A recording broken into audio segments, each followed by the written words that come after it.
10:31 Maya-maya lang, sumigaw ang isang lalaki sa labas ng pinto, "Senior, are you in there?"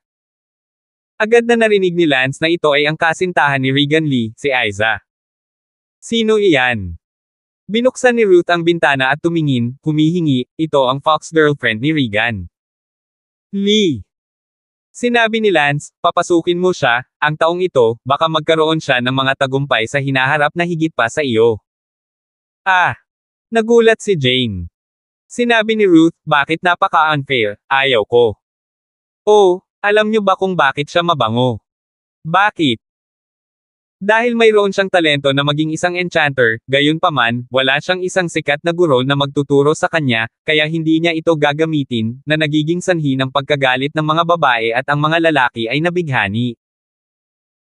Kapag mayroon siyang isang tanyag na guro na turuan siya, o tanggapin man lang siya bilang isang alagad, kung gayon ay mabigani niya ang mga lalaki at babae." "Ah, so tuturuan mo siya?"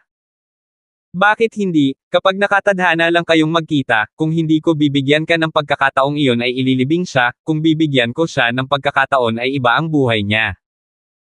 Lahat ay may pagkakataon, at kapag ako ay mahina, may mga pagkataon ako. Kung kahit nang mahina ako, ang mga malalakas ay maramo at hindi nagbibigay ng pagkakataon sa sinuman, hindi ba ang mundo ay isang mundo kung saan ang mga kabataan ay may paunti-unting pagkakataon na umunlad? Kaya, ngayon na ako malakas ako, dapat bigyan ko rin ng pagkakataon ang iba." "Oh, mukhang makatwiran iyon." Binuksan ni Lance ang pinto at pinapasok si Aiza. "Senior, nandito ka talaga." Tuwang-tuwang sabi ni Aiza. "Aiza, alam mo ba kung bakit kita hiniling na hanapin mo ako? Dahil, gusto kong makita kung ikaw at ako, ay nakatakdang magkita, kung hindi, hindi mo ako makikita pagdating mo dito, and now that you've seen me, that means we're destined, pasok ka." "Salamat, Senior." Tuwang-tuwa si Teacher Ai, sinabi ni Lance na mayroon siyang talento upang maging isang mesmerist, siya ay walang kapantay na nasa sabik, alam niya mula sa bibig ni Lolo Regan Lee na ang isang mesmerist ay isang makapangyarihan at malakas na tao, na hindi gustong maging malakas. Sinabi ni Lance kay Miss Aiza, "Pumunta ka sa aking silid." "Manam." Naisip ni Miss Aiza na lulubog siya ni Lance, at tinanggap ito ng walang pag-aalinlangan. Napatapak ni Ruth ang kanyang paa sa pagkadismaya. Isinara ni Lance ang pinto sa kanyang silid, at nang tumalikod siya, naghuhubad na si Aiza. "Eh, anong ginagawa mo? Senior, hindi mo ba ako sinusubukang ilihim? I'm willing to accept the subterfuge as long as it gives me a chance to become a psyker." Masyado kang nag-iisip. Bagamat totoo na si Lance ay naging interesado sa kanyang pambabae at sexing katawan dahil matagal na siyang hindi gumagalaw ng babae, hindi ito nangangahulugan na mawawala ng kontrol si Lance sa yun. Ano pala pinapasok mo ako sa kwarto? Gusto lang sana kitang makausap mag-isa, Miss Aiza. "Oh." Sinabi ni Lance, "Miss Aiza, ipinapakita mo na ngayon ang lahat ng iyong alindog at nanliligaw sa akin, kahit na ito ay salita o kilos, ngunit, maliban sa isa, hindi mo maaaring tanggalin ang iyong mga damit, kahit na isang enkantador, na naghuhubad ng iyong ang mga damit ay talagang magpapalalim sa intensity, ngunit hindi ito kailanman ginawa ng isang magaling na enkantador. Magagamit mo ng husto ang iyong mga mata, at ang pinakadakilang sandata ng isang mapang-akit na mesmerist ay ang kanyang mga mata." "Oh." Sumunod, si Miss Aiza ay nagpatuloy sa pang-aakit kay Lance, at sigurado, tama si Lance, mayroon siyang potensyal na maging isang mesmerist, syempre, kung magsanay siya ng kaakit-akit, ang tagumpay ay magiging. Kahit na mas malaki, noon, nagsimula rin si Leslie sa pagfonang. Ngumiti si Lance, "Sige, ayos lang. Senior, paano na ang talent ko? Pwede ka bang maging psyker?" Tumango si Lance, "Manam, buti naman, kahit ako kinikiliti mo." Ngumiti si Aiza, kung hindi tutol si Senior, willing si Aiza na tugunan ang lahat ng requirements ng Senior. Tumingin si Lance kay Aiza, ang katawan ay talagang mainit at nagliliyab. Lance higit sa kalahating taon na walang anuman, ay medyo wala sa apoy, at pagkatapos ay ni Aiza kaya nanunukso, talagang makati.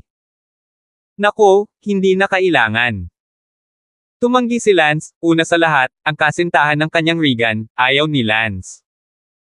Sinabi ni Miss Aiza, hindi gusto ni Senior si Master. Kahit na si Senior ay isang malakas na tao, gaano man siya kalakas, lalaki pa rin siya. Senior, huwag kang mag-alala, inosente pa rin ako kay Regan, at ito ay huli na. Buwan na pumayag akong maging girlfriend ni Regan. Natigilan si Lance, bihira pa rin si Aiza na maging dalisay. Senior. Wika ni Aiza na puno ng mapang-akit na tawag, pagkatapos ay naglakad sa harap ni Lance, na para bang hahalikan niya si Lance, at ang kanyang katawan ay naglalabas din ng kaakit-akit na kapaligiran, na karapat-dapat na tawaging fox spirit, foxy breath. Ay talagang malakas. Anong ginagawa mo? Sabi ni Lance, hindi kumikibo. Bamulong si Aiza sa tenga ni Lance, kunin mo si Aiza. Gumagalaw ang katawan ni Lance, napakalaking itlog, si Lance, isang world-class powerhouse, ay talagang tinukso ng ganito. Gayunpaman, hindi ibig sabihin na hindi na kayang ayusin ni Lance ang kanyang sarili, si Lance lang. Ay hindi pagpunta sa ayusin ang kanyang sarili sa lahat. Sa sandaling ito, biglang may sumigaw mula sa labas, sabihin, nasaan si Miss Aiza? Pagkatapos, ito ay ang mga hiyawan ni Ruth at Jane. Nagmamadaling inayos ni Aiza ang kanyang mga damit, at narinig na niya na boses iyon ni Regan. Binuksan ni Lance ang pinto ng kwarto at lumabas, nagkataon lang na nasa unang palapag ang kwarto, kaya nakita agad ito ni Regan. Aiza, ikaw? Talagang pinuntahan mo siya, may pagtingin ka ba sa akin bilang boyfriend mo? Sigaw ni Regan. Aiza ngayon kung saan naroon pa rin si Regan, na naghahayag na pasayahin si Lance, kahit na ginagamit ang kanyang pagkabirhen para ikulong si Lance para matulungan niya itong matupad ang kanyang pangarap, pumunta sa impyerno Regan. Walang sinabi si Lance, kaya bahala na si Aiza na gawin iyon. Tumingin si Aiza kay Lance at sinabing, Regan, anong ginagawa mo dito? Miss Aiza? Girlfriend kita? Bakit mo ako tinatanong kung anong ginagawa ko dito, anong ginagawa mo sa kanya sa kwarto? Regan, hindi bagay sa'yo ang ginagawa ko sa kanya. Aiza, hindi ko inaasahan na magiging ganito ka, noong hari ako ng mga estudyante, gusto mo ako, pero ngayon kapag nakakita ka ng mas malakas kaysa sa akin, may iba ka ng gusto, at nag-aalok ka pa na itapon ang iyong sarili sa braso ng isang tao at hayaan silang matulog. Hindi ako masaya. Napabuntong hininga si Aiza, hindi ka payag, kaya lang hindi ka pa nakikitulog sa akin. Aiza, wag ka masyadong lumayo, sumama ka agad sa akin kahit gusto mo akong hiwalayan, kailangan kitang makasama minsan, kung hindi, sorry sa nagawa ko sa'yo. Hahaha. Tumawa si Aiza at sinabing, huwag kang magdelusyon. Tumingin si Regan kay Lance at sinabing, huwag mo akong gawin. Sinabi ni Lance, Regan, dapat mong malaman kung ano ang iyong ginagawa, huwag mo akong pilitin na pasabugan ka. 10:32. Well, sa tingin mo ba natatakot ako? Sinabi ni Lance, alam kong hindi ka nag-iisa, sino sa inyo ang nasa labas ng pinto, hindi ka pa ba papasok? Sa sandaling ito, isang matandang lalaki na nakatayo sa labas ng pinto ang nagulat na natagpuan siya ni Lance. Ang matandang ito ay isang yumaong eksperto sa Hautian, ang dakilang lolo ni Regan, at ang lolo ni Regan ay nasa inner gate level, ang kanilang malaking pamilya, na itinuring ding isang unti-unting marginalized na sangay, ay nagmula sa pamilyang Lee, isang pamilyang grade sundalo. Si Regan ang pinakamalaking pag-asa para sa sangay na ito ng kanilang pamilya, at nasa kay Regan na bumalik sa pinakabuod ng pamilya. Sa kasamaang palad, ngayong araw, napag-alaman na may nagpakitang eksperto, ang ekspertong ito ay pinaghihinalaang nakarating sa Hautian realm, at nagkataon na narito ang lolo ni Regan, kaya pumunta siya upang tingnan. Sa hindi inaasahan, agad na natuklasan ni Lance ang ekspertong Hautian sa labas. Hindi nagtagal, pumasok ang matandang nasa labas ng Hautian na may ngiti. Ang matandang lalaki na pumasok ay agad na pinalaki si Lance upang makita ang kaharian ni Lance. Sa kasamaang palad, hindi ito naramdaman, at sa bata at malambot na mukha ni Lance, hindi ito dapat magmukhang malakas, kaya hinusgahan niya na si Lance ay isang mabalahibong batang lalaki na bago sa Hautian. Tumawa ang matanda, mabalahibong batang lalaki, hindi masama, tumuntong sa kaharian ng Hautian sa murang edad. Huminto si Lance sa loob, nakakatuwa, isang world-class pick, sinabi niya na nakapasok siya sa Hautian, bakit hindi niya sinabi na pulaka siya sa isang balon at hindi niya alam?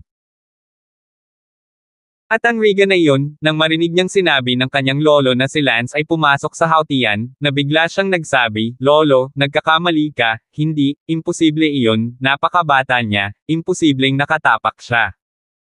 Sa Hautian, hindi ako naniniwala dito. Si Regan ay mukhang labis na bigo. Upang sisihin ito sa hitsura ni Lance ay masyadong bata, si Lance ay dati nang kumuha ng 10,000-year ginseng, ice crystal snow lotus, vermilion bird grass, at emperor worm, kaya ang hitsura ni Lance ay nanatiling halos 18 taong gulang, at sa hitsura nito. Kaedad niya si Regan.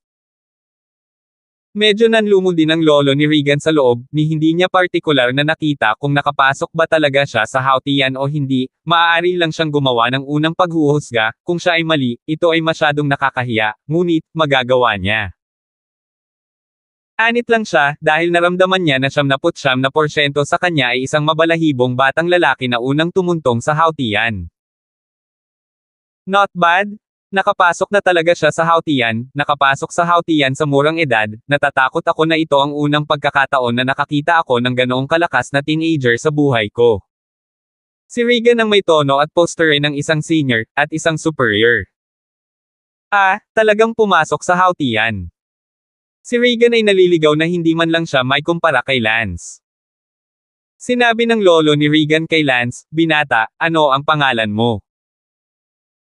Bakit ko naman sasabihin sa'yo? Hahaha, boy.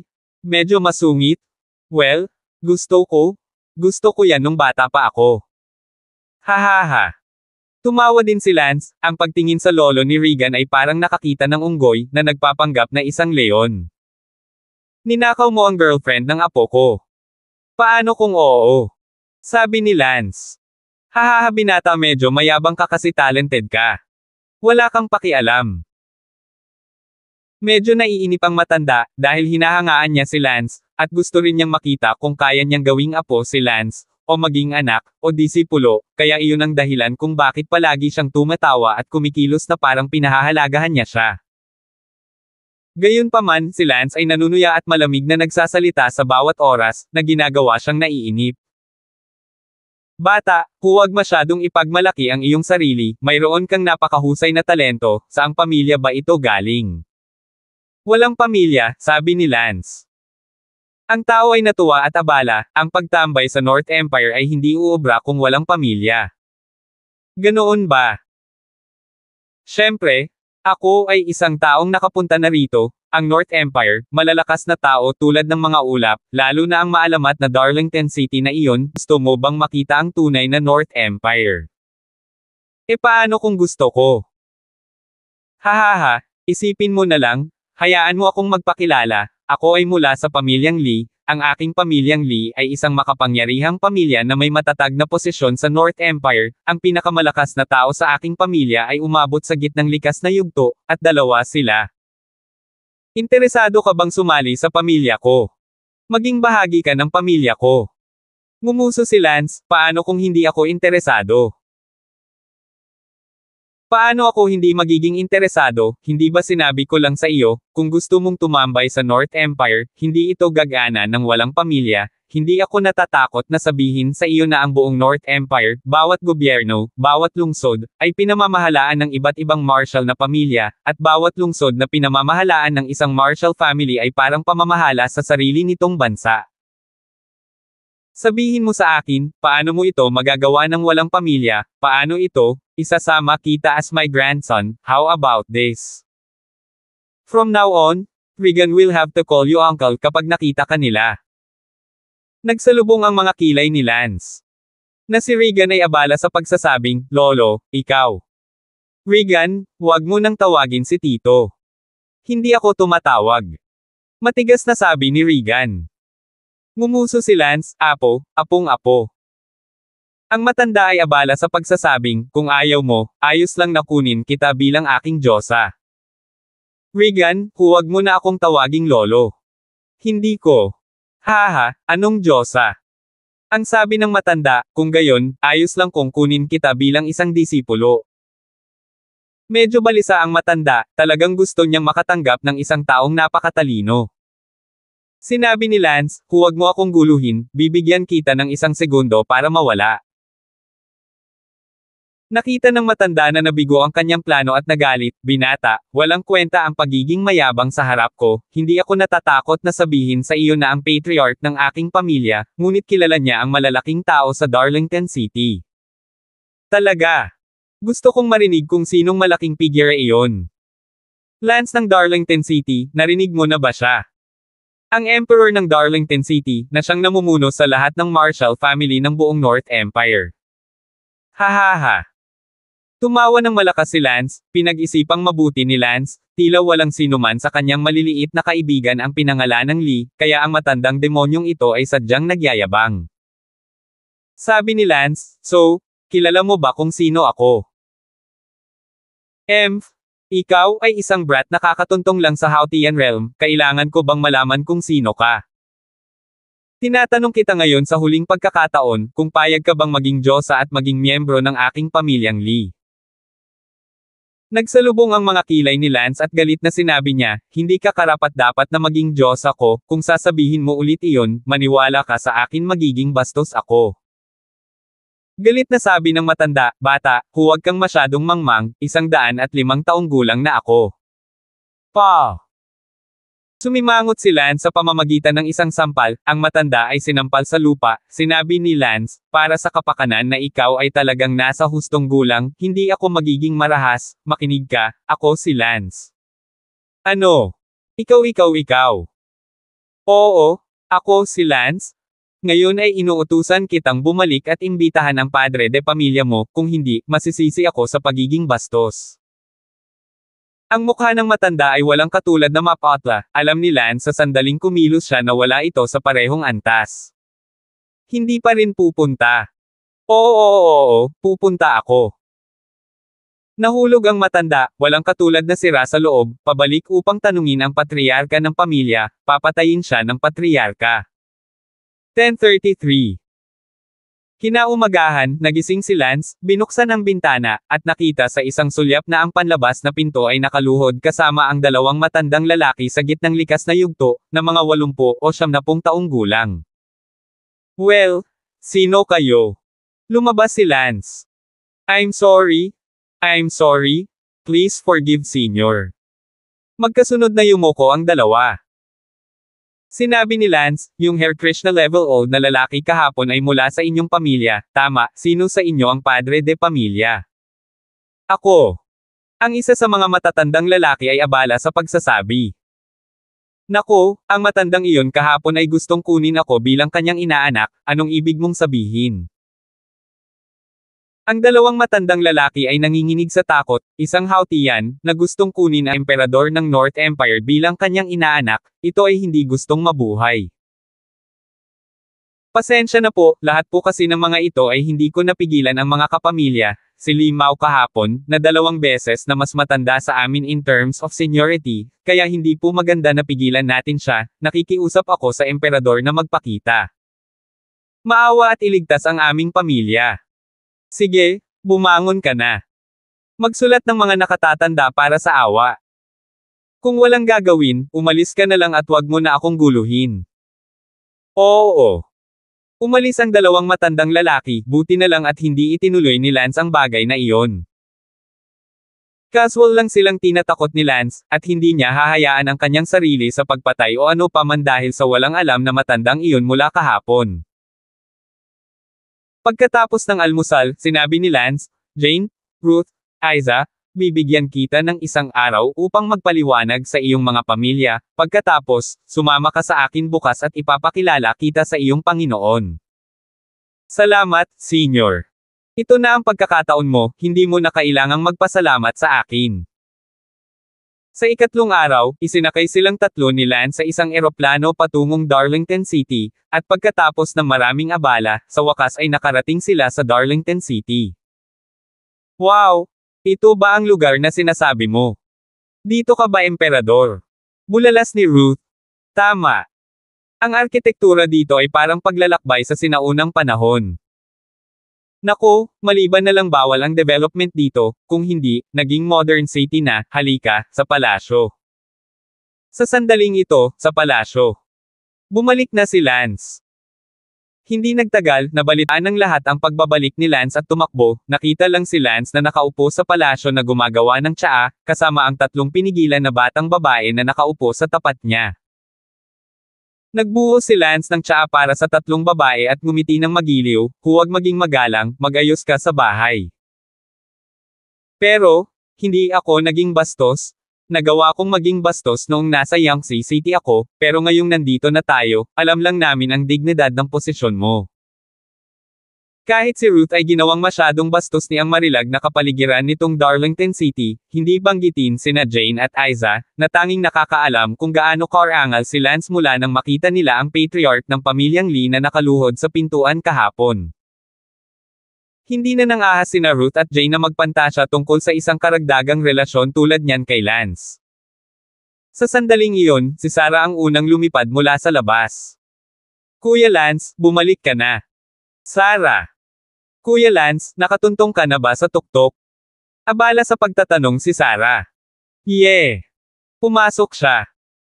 Nakaupo sa tapat ni Jane, Ruth, pati na rin si Isa, nakita si Sarah. Ang kagandahan ay walang kapantay, magkaroon ng katawan, magkaroon ng mukha, magkaroon ng momentum, nakaramdam sila ng hiya sa kanilang sarili, naramdaman nila na wala sa lahat ng antas. Hoy! Sino sila? Tanong ni Sarah. Sinabi ni Lance, ipapakilala ko sila pagkatapos na dumating ang lahat, iligtas mo akong sabihin ito ng maraming beses. Sa sandaling iyon, 3 pang babae ang tumakbo sa pinto, sina Elsa, Bella, at Sally. Hindi nagtagal, dumating ang lahat at tumingin kay Lance na may sabik na mga mata, kasama na si Lord Yan, na gusto ring malaman kung nakapasok na si Lance sa tuktok. Ngumiti si Lance, lahat, mahigit kalahating taon na ang nakalipas mula noong huli tayong nagkita. Sinabi ni Xavier, Lance, tandaan mong kalahating buwan ka lang wala, hindi ka nagmamadaling bumalik para sa bagong taon, di ba? Hahaha. Lance, sigurado akong nakatuntong ka na sa tuktok. Tumango si Lance, hindi masama, nakapasok na ako sa tuktok ng Unity Realm Grand Perfection. Wow! Ikaw ay naging mundong ito, ang ika-29 na tuktok. Excited ang crowd. Isang tugatog, ang mundong ito ay walang tugatog sa loob ng mga dekada, at ngayon ay nagkaroon na ng bagong tagumpay sa tuktok. Sinabi ni Lord Yan, ito ay isang magandang bagay, tama na tumakbo. Si kapatid na Tang noong nakaraan kapag ang ibang tao ay tumuntong sa tugatog, ang bawat imperyo ay magpapadala ng liham ng paanyaya na nag-iimbite sa hari ng bawat imperyo, o ang pinakamalakas na tao na pumunta sa ang North Empire upang ipagdiwang. Syempre, kung magbibigay ng mukha o hindi ay isa pang kwento, sa pangkalahatan, ang bawat imperyo ay darating upang ipagdiwang. Dapat ba tayong, ang North Empire, ay magdiwang sa malaking paraan? Ngumiti si Lance, hindi madali ang pagtungo sa tugatog, paanong hindi mo ipagdiwang ang ganoong kalaking kaganapan? Lord Yan, mas may karanasan ka sa pag-oorganisa ng malalaking kaganapan, ipauubaya ko sa iyo ang bagay na ito. Mabuti, pupunta ako at isusulat ko ang post mamaya, at pagkatapos ay may magpapalipad ng isang lumilipad na barko at ipadala sila sa bawat imperyo isa-isa. Kung wala na, ang oras ay nakatakda para sa 1 buwan at kalahati mamaya, ito ay kung sakaling may ilang malalayong lugar na makakarating dito nang walang lumilipad na barko. Aba, scratch mo yan. Tumingin si Ben kay Jane, Ruth pati na rin ang 3 babae ni Isa na ngumiti. Lance, lumalabas para sa espiritual na karanasan ng higit sa kalahating taon, ang ani ay medyo malaki, hindi lamang nakatuntong sa tuktok, ngunit nag-ani din ng 3 maliit. Mga gwapo, hihihi. Hehehehe. Ngumiti din si Benny na may malabong mukha. Si Elsa at ilang iba pa ay walang sinabi, ngunit hindi sila masyadong natutuwa, hindi naman sa hindi sila komportable, ngunit si Lance ay naghahanap ng isang babae, bakit siya maghahanap muli ng isang mahina, halatang hindi kapareho ng mundo. Si Lance ay abala sa pagpapaliwanag, huwag mong intindihin, hindi ko sila girlfriend, hayaan mo akong ipakilala, ito si Jane, ito si Ruth, at ito si Aiza. Nang makarating ako sa isang hindi pamilyar na lungsod sa panahon ng aking espiritual na pagsasanay, nakalimutan ko na ang sarili ko at nakilala ko sina Jane at Ruth, na kumuha sa akin, kaya maswerte akong pumasok ulit sa campus. Kaya, nakatadhana akong makilala sila, kahit na wala silang gaanong talento, ngunit sa patnubay ng isang sikat na guro, sa huli ay naging hautian mirror sila o kahit isang likas na talento. Tungkol naman sa Miss Aiza na ito, nakita kong napakatalino niya sa mesmerism, kaya imbes na ilibing ko siya, mas pipiliin kong dalhin sa likod niya at tulungan siya. Kaya lang. Ngumisi si Ben, hindi ako makapaniwala na hindi mo siya niloko, siguradong pagod ka sa pakikipaglaro sa kanya, hahaha. Ben, kung ikaw, iyon ay tiyak na magiging gayon, ngunit sayang, hindi ako iyon. Sige, may pabor sa akin at tulungan akong ayusin sina Jane at Ruth, pati na rin si Miss Aiza, upang mahanap sila ng isang sikat. Guro. Sinabi ni Leslie, si Miss Aiza ay talagang napakatalino bilang isang mesmerist, gusto ko siyang kunin bilang aking disipulo. Medyo nagulat si Lance, hindi naisip ni Lance na ayusin silang tatlo na maging apprentice sa isang taong malapit sa kanyang orihinal na plano. Mabuti iyon, Miss Aiza, bakit hindi mo igalang ang iyong Panginoon? Ang pangalan ng iyong Panginoon ay Leslie, isa rin siya sa aking mga tagaloob, siya ay kasalukuyang isang ika-13 baitang nakabibighani na Spirit Master. 1034. Salamat, Senior. Tuwang-tuwang nagpasalamat si Aiza kay Lance at pagkatapos ay sumamba, Disciple Aiza, magbigay ng respeto sa iyong amo. Ngumiti si Leslie, bumangon ka, kinuha kita bilang isang disipulo dahil mayroon kang talento sa lugar na ito, sana ay hindi mo bibigwin ang aking Panginoon. Huwag kang mag-alala, guro, ang aking alagad ay tiyak na hindi. Sige, sumama ka sa akin ngayon. Oo. Sinabi ni Leslie, kung gayon, dadalhin ko muna siya upang tumira. Sige lang. Sinabi ni Lance, ang iba sa inyo, Jane at Ruth, mayroon ba kayong sinumang handang kunin bilang isang apprentice? Kung gayon, may iligtas kayo nito sa problema sa pag-aayos para sa mga tagalabas. Si Lance ay isa-isang tinamaan ang lahat. Sinabi ni Bella, wala akong pakialam kung hindi mo iniisip ang mababang kakayahan ko, ngunit magaling ako sa sound attacks, kayong dalawa, marunong ba kayong kumanta? Si Jane at Ruth ay abala sa pagtango, sa katunayan lahat sila ay trigo tyrant, dahil ang pagkabata sa musika ay pagsasanay din, sa tono ng tono ay may mas mataas na antas, maaaring maging isang sound mage. Una sa lahat, ang musika ay ang pundasyon, ngunit maaari ang pag-awit ay hindi kinakailangang kinakailangang hindi sapat na mga kondisyon. Sabi ni Bella, pwede kayong mag-pull ng high note para marinig ko. Si Bella ay mukhang medyo profesional, tumingin sa kanya si Lance hehe tumatawa, this turn of events, Bella is no longer the original na lungsod na Maisla na batang babae, ay isang mahusay na paraan upang maabot ang 10 baitang, katumbas ng likas na antas ng pagiging perpekto ng pagsasanay sa martial arts. Ngunit malakas siya sa sound technique, maganda ang multa. Sina Jane at Ruth ay nagpakita ng matataas na nota. Tumango si Bella, well, hindi naman masama. Sa kaunting ehersisyo, dapat ay maaari kang maging isang 9th o 10th grade sound master sa hinaharap, syempre, maaari mo ring piliin na huwag mag-develop sa lugar na ito at direktang nagsasanay sa martial arts. Tumingin sina Jane at Ruth kay Lance, na parang gusto nilang gabayan sila ni Lance kung paano sila dapat umunlad. Ngumiti si Lance, ang kanyang pangalan ay Bella, isa rin siya sa aking mga Tagaloob, siya ay isang napakalakas na sound mage, kasalukuyang isang 10 sound mage, sa kanyang kasalukuyang edad, 24 na taong gulang upang magkaroon ng tagumpay na ito ay itinuturing na napaka-nangunguna, ayon sa mga nakaraang tuntunin ng North Empire, isa rin siyang talento ng Imperial sa sound mage. Wala pa kayong gaanong naabot sa mga tuntunin ng martial arts, kaya bakit hindi ninyo sundin si Bella at umunlad sa lugar ng sound technique, mas malaki pa ang potential. Siyempre, ang martial arts ay maaari ding i-practice ng maayos, isipin mo na lang na pinapanatili mo ang iyong figure at pagpapalakas ng iyong katawan. Ma'am, salamat senior. Kung gayon bakit hindi ka magmadali at magbigay pugay sa iyong Panginoon? Sina Jane at Ruth ay parehong lumuhad at tuwang-tuwa na yumuko, nagpupugay si disciple kay Master. Pagkatapos ng lahat, si Bella ay bata pa at medyo pinigilan ang pagiging Panginoon ng isang tao sa unang pagkakataon, nakangiti, hindi na kailangang maging magalang, bumangon ka. Salamat sa iyo Master. Sige, bumangon ka na, ihahatid na kita para magayos. Lance, aalis muna ako. Tuloy. Inakay ni Bella si Jane at Ruth palayo. Noong gabing iyon, si Lance at ang karamihan ay nagdiwang ng husto. Siyempre, ito ay isang maliit na pagdiriwang. Ang malaking pagdiriwang ay 1 buwan at kalahati pa ang layo. Ang mga hari mula sa buong mundo ay darating. Ito ay isang malaking kaganapan para sa Darlington City. Ang Darlington City ay nag-utos na gawin ang lahat ng mga uri ng pagsasaayos at pagtanggap, na parang ang host country ng Olympic Games, ay isang magandang kaganapan, hindi maaaring mawala ng mukha. Sa susunod na ilang araw, pinagsasama-sama ni Lance ang kanyang pinakamataas na estado, at ang kanyang layunin sa pagpatay ay tumaas ng halos 4 na beses kumpara sa dati. Iyon ay, sa lawak ng halos 40 patak. Ang pinakamahalaga, ang pag-unawa ni Lance sa martial arts ay umabot na rin sa isang bagong antas.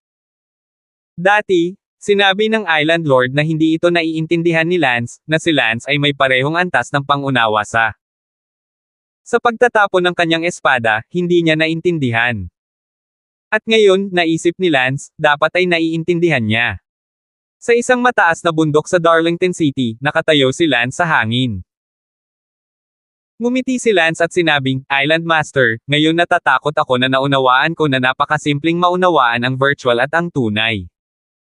Nag-ensayo si Lance sa tuktok ng bundok habang umiihip ang hangin. Hindi gumamit ng espada si Lance, ngunit kung makita ito ng isang malakas na lalaki, magugulat siya na si Lance ay may dalang ilang mga hampas ng espada sa pagitan ng bawat galaw. Tama, ang Descending Dragon Sword technique ni Lance at ang Killing God Saber technique ay ginawa ng sabay-sabay, at ito ay isinagawa gamit ang isang walang laman na kamay, na kung saan ay naiiba mula sa nakaraan, kung saan ang espada ay kombinasyon ng 2 kamay. Katumbas ng 2 tao, ngunit ngayon, 1 tao, 1 puso, walang bagay na 2 sa isang isip, ito ay napakadalisay. Bukod dito, ang virtual at ang tunay at ang virtual, iyon ang susi. Phew! Nag-practice sandali si Lance at saka huminto. Sa ngayon, sa Marshall Island. Guro, may dumating na sulat. Anong papasok na sulat? Isang liham mula sa North Empire, ipinadala ito ni Lance. Dalhin mo. Matapos buksan ng Island Master ang sulat, sinabi nito na si Lance ay nakatungtong sa tuktok at magsasagawa ng isang selebrasyon sa Darlington City sa isang tiyak na buwan at isang tiyak na petsa, na nag-iimbite ng mga tao na pumunta. Oh my God, malapit na talaga siyang tumuntong sa tuktok. Guro, nakapasok na si Lance sa tuktok napakalakas niyan. Talaga. Master, kailan tayo pupunta sa North Empire? No harm, tapos aalis na tayo bukas. Mabuti. In the Moon Never Falling Empire.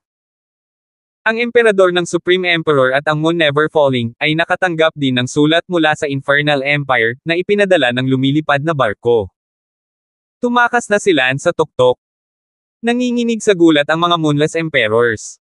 Napakabata, tumuntong sa tugatog, Pare, si Lance ay nakakahakbang sa peak fast, dapat may kinalaman ito sa pagkuha niya ng ating 10,000-year ginseng, 10,000-year ginseng pero mura, dapat alam ko na magnanakaw siya, ninakaw ko. Ito sa aking sarili sa una, pagkatapos ay marahil ako ay nasa tuktok ngayon.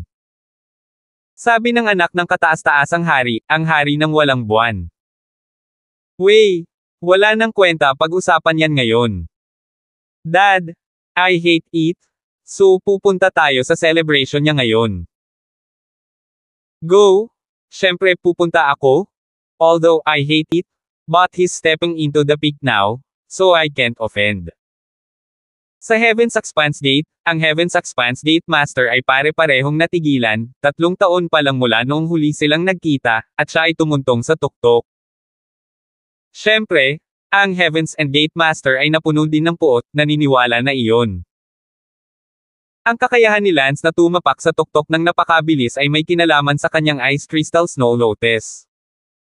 Dahil dito, halos lahat ng imperyo sa mundong ito ay nakatanggap ng mga post na ipinadala ng North Empire ng sunod-sunod. Ang pagiging sumikat ni Lance ay nagpasigla rin sa mundo, at ilang mga emperador ng malalayong imperyo ay nagsimula ng umalis.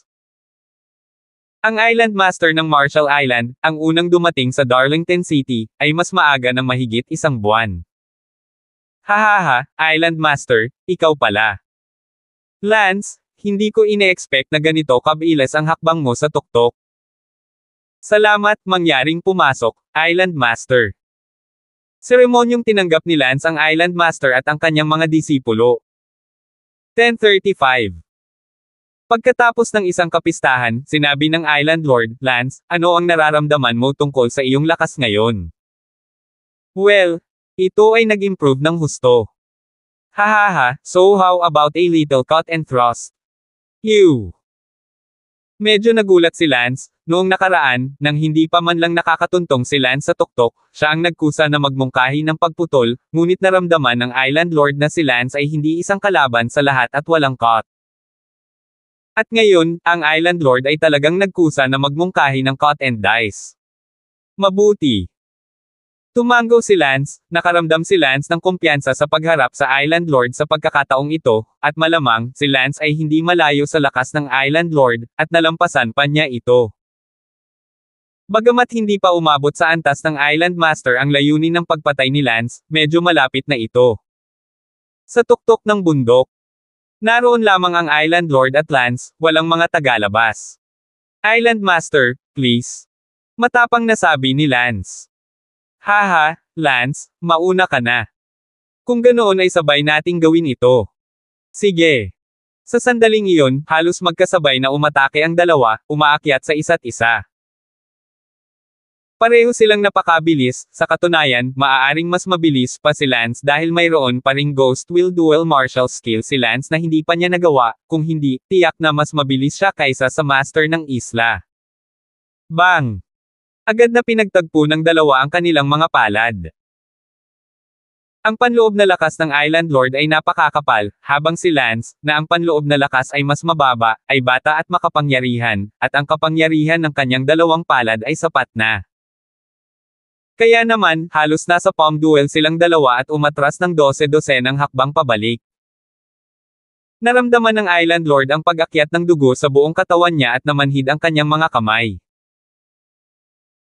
Ngunit sinabi ni Lance sa kanyang puso, hindi ko ginawa ang aking buong lakas, ngunit talagang nakipag-sparring ako kay Island Lord sa palm sparring halos, hehe, kung ang Island Lord ay gumamit ng kanyang buong lakas, kung gayon natatakot ako medyo nasa itaas na ng Island Lord. Tuwang-tuwa si Lance, hindi niya inaasahan na sa sandaling tumapak siya sa tuktok, nalampasan niya ang Island Lord, talagang hindi niya kinain ang 4 na World Wonder Treasures na iyon ng walang kabuluhan. Sinabi ng Island Lord, Lance, talagang kasama mo ako sa isang hampas ng palad. Hehe, Island Master, magtatanong ba ako kung ginamit mo lang ang buong lakas mo? Tanong ni Lance. Nang makita ng Island Lord na nagtanong nito si Lance, nagbago ang kanyang mukha at abala siya sa pagsasabing, huwag mong sabihin sa akin na hindi mo ginawa ang lahat ng iyong lakas. Ito?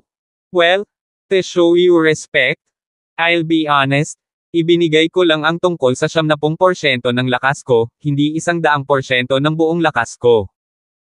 Ano? Nanginginig ang balbas ng Island Lord, at talagang hindi niya ginamit ang kanyang buong lakas. Lance, gamitin mo ang buong lakas mo, kung talagang iginagalang mo ako. Fine, then let's go through the moves first and spar palm to palm sa dulo para matukoy ang mananalo. Okay. Muling nag-away ang dalawa, ngunit sa pagkakataong ito, walang direktang palm sparring sa simula ng encuentro. Ang sparring palms ay isang malaking pagkasira sa magkabilang panig, walang pinagkaiba sa headbutting. Gumamit sila ng sarili nilang martial arts ng hiwalay. At si Lance ang nangunguna sa palm sparring, ngunit ang paggamit ng kanyang martial arts ay maaaring wala na sa itaas. Bang bang!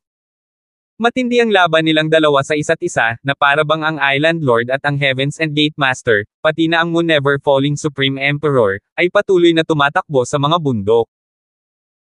Ang Island Lord ay tila isang simpleng suntok at sipa, ngunit ito ay isang hindi kilalang martial arts routine, napakalalim. Gayunpaman, si Lance ay mas dalisay at simple, isang palad lamang, isang palad, nang walang anumang hindi kinakailangang paggalaw, ang bawat palad ay tila napakakalma at nakaka-relax. At ang Island Lord, ang kanyang hininga ay bumibilis, ay tila sinusubukang makasabay sa ritmo ng mga galaw ni Lance. Phew! Pagkaraan ng ilang minuto, naramdaman ng Island Lord na pagod na ang kanyang espiritu at hindi na niya kayang sabayan ang ritmo ni Lance. Alam ng Island Lord na ang mga kasanayan sa martial arts ni Lance ay hindi rin eksaktong ginagawa ang kanilang makakaya, at siya ay, hindi katugma kay Lance. Mag-sparring man ng palad o direktang mag-sparring ng martial arts, hindi na siya kalaban. Bang! Sa huling pagkakataon, nagsara ang kamay ni Lance, ang mga palad ng master ng isla ay marahas na nakalahad, alam ni Lance na ang master ng isla ay nagpapahiwatig na ng pagtatapos ng sparring. Inilapat ni Lance ang kanyang buong lakas at malakas ding sumampal. Boom!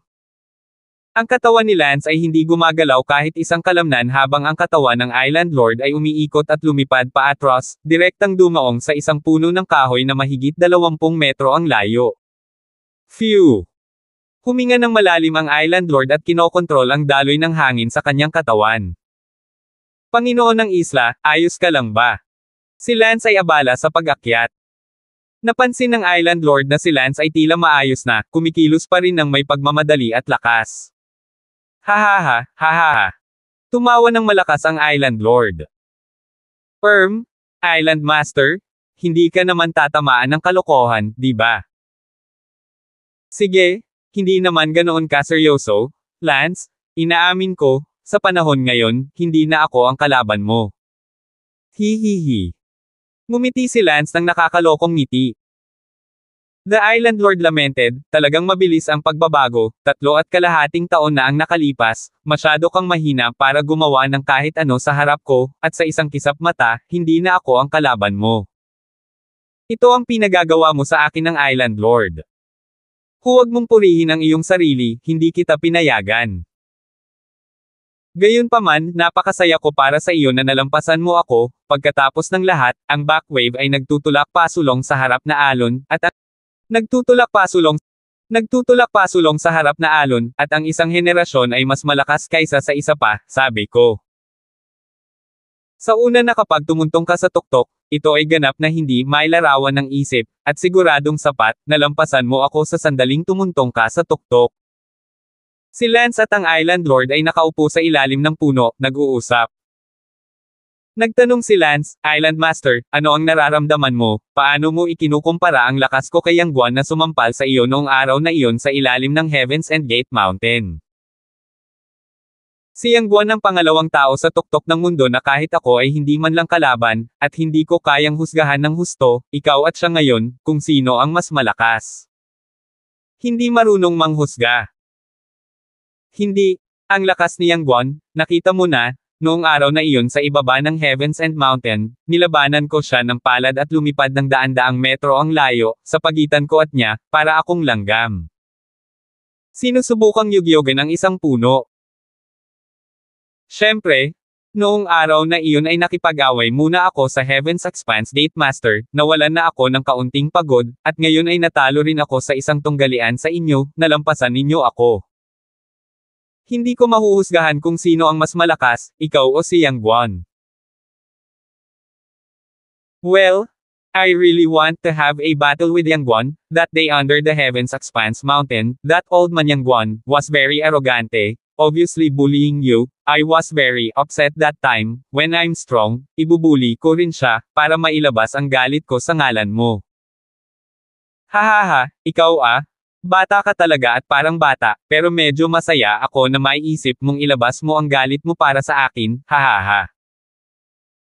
Ang Island Lord ay tumawa ng may kasiyahan, ngunit paano naman, Lance at Yang si Guan, na kung kanino binubuli, hindi pa tiyak, pero at least, si Lance ay may level na para makipagkompetensya kay Yang Guan. Ang pangalawa sa pinakamalakas sa mundo si Lance ay may lakas na makipagkompetensya sa pangalawa sa mundo sa murang edad, si Lance mismo ay nasa sabik ng isipin niya ito sa loob. Hindi ko alam kung darating si Yang Guan para dumalo sa selebrasyon na gaganapin ko sa oras na ito. Sabi ni Lance, kung darating si Officer Yang para lumahok, 2 laro si Lance sa kanya. Ang Island Lord ay nagsabi, ang posibilidad ay napakababa, maaaring hindi ka masyadong mataas ang tingin ni Yang Guan, pagkatapos ng lahat, sa mga mata din, ikaw ay isang bagong dating sa tuktok, wala kang mga kwalifikasyon upang maging kapantay niya. 10:36. Well, let's hope na dumating siya. Okay lang kung hindi, hahamunin ko na lang siya ulit. Sabi ni Lance sa matigas na tono. Mabuti, mayroon kang lakas upang makipagkompetensya kay Yang Guan ngayon. Sige, Island Master, bumaba na tayo ng bundok, oras na para mag-almusal. Pumunta ka. Umikot silang dalawa at lumipad, bumalik sa palasyo. Pagkababa nila sa bulwagan ng palasyo, nakita ito ng maraming tao. Nakita kaagad ng disipulo ng Island Lord, si Jin the Whist, na mas mahina ang kanyang amo. Master, ano pong nangyayari sa inyo? Si Levi ay abala rin sa pagtatanong, Master, madaling araw na, hindi ka makikipag-cutting kay Lance, di ba? Gayunpaman, bakit si Lance ay puno ng sigla samantalang ikaw ay mahina? Ngumiti ang Marshall Island Lord, fine, walang masama kung sabihin ito, napunta ako dito kay Lance, ngunit sa kasamaang palad, hindi na ako katapat ni Lance. Hindi. Nagulat ang mga tao, o Island Lord, ang ikatlong pinakamalakas na tao sa mundo. Sinabi ni Lance, mga ginoo, ang usapin ng pakikipag-sparring ko sa Island Lord ngayon ay hindi dapat malayang ihayag upang hindi masira ang kamahalan ng Marshall Island Lord sa mata ng mundo. Siyempre. Napahiya ang Woolen Island Lord, ayos lang, kawalan ay kawalan. Master, tama si Lance? Laging masama ang ipakalat, ang Marshall Forest Island ay palaging isang napakasagrado na lugar sa mundo, mas mabuting huwag na itong ibunyag. Walang magawa ang Island Master, whatever, I personally don't care about that vain name anyway. Wala kang pakialam, pero ang Woolen Island ang bahala. Umirap ang Island Master, kung nagmamalasakit kayo, bakit hindi kayo lumaki, kayong mga disipulo, kung mayroon kayong kalahati ng pangunawa ni Lance, ang aking Panginoon ay mamamatay ng walang pagsisisi. Si Jin the Whist at ilang iba pang mga disipulo ay walang magawa, hindi sila bata, ngunit ang agwat sa pagitan nila at ng lakas ni Lance ay napakalayo. Kapag namatay ang Marshall Island Lord sa hinaharap, ang Marshall Island ay inaasahang magkakaroon ng sakuna, at sa kakaunting disipulong ito ng Island Lord, hindi na nila ito mapanghawakan, na marahil ay isa sa mga dahilan kung bakit. Ang Island Lord ay napakagalang kay Lance. Mabagal na lumipas ang oras, at sa loob ng mahigit 1 buwan pagkatapos, palaging may mga tagalabas na pumupunta sa Darlington City, na handang makita ang pagdiriwang ni Lance. Ang Darlington City ay nakagawa din ng magandang trabaho sa pagtanggap ng mga tao sa bawat aspeto, lahat ay isinasagawa sa maayos na paraan. At hindi na kailangan ni Lance na pangasiwaan ito sa isang espesyal na paraan, si Lord Yan ay may maraming karanasan sa lugar na ito, at tinulungan niya si Lance na pangasiwaan ito ng maayos. Ang Woolen Island Lord ay nanatili sa Darlington City, at syempre naghintay para sa pagdiriwang ni Lance. Bukod sa pagiging mataas sa ilang kasintahan, ginugol ni Lance ang natitirang bahagi ng kanyang araw sa pagsasanay ng martial arts at pag-inom ng tsaa. Si Aiza ay nag-aral ng kaakit-akit kasama si Leslie at narinig niya na ang kanyang pag-unlad ay napakabilis, si Leslie ay lubos na nasisiyahan sa kanya, gayunpaman, hindi na siya nakita ni Lance. Sina Jane at Ruth, sa kabilang banda, ay sumunod kay Bella upang matutunan ang sound method at nag-practice din ng martial arts, at nabalitaan nilang kailangan nilang gumising ng maaga sa umaga upang kumuha ng tubig mula sa ilalim ng bundok upang sa itaas, 1 beses sa umaga at 1 beses sa gabi, na halos mapahamak para sa isang layaw at layaw na anak na babae. Gayunpaman, hindi nila alam kung ano ang kanilang dahilan, gaano man ito kasakit, kinakagat pa rin nila ang kanilang mga ngipin at magtiyaga. Siyempre, hindi na sila nakitang muli ni Lance, at nakalimutan pa niya ito, at nangyari na nabalitaan niya ito isang gabi nang kasama niya si Bella.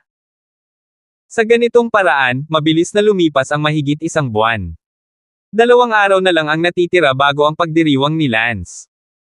Ang lungsod ng Darlington ay punong-puno na ng mga makapangyarihang tao mula sa buong mundo. Ang lungsod ng Darlington ay pinalamutian ng mga ilaw sa lahat ng dako at napakasaya, hindi lamang ito ang kaluwalhatian ni Lance, kundi ang kaluwalhatian din ng North Empire. Sa isang kisap mata, lumipas ang 2 araw.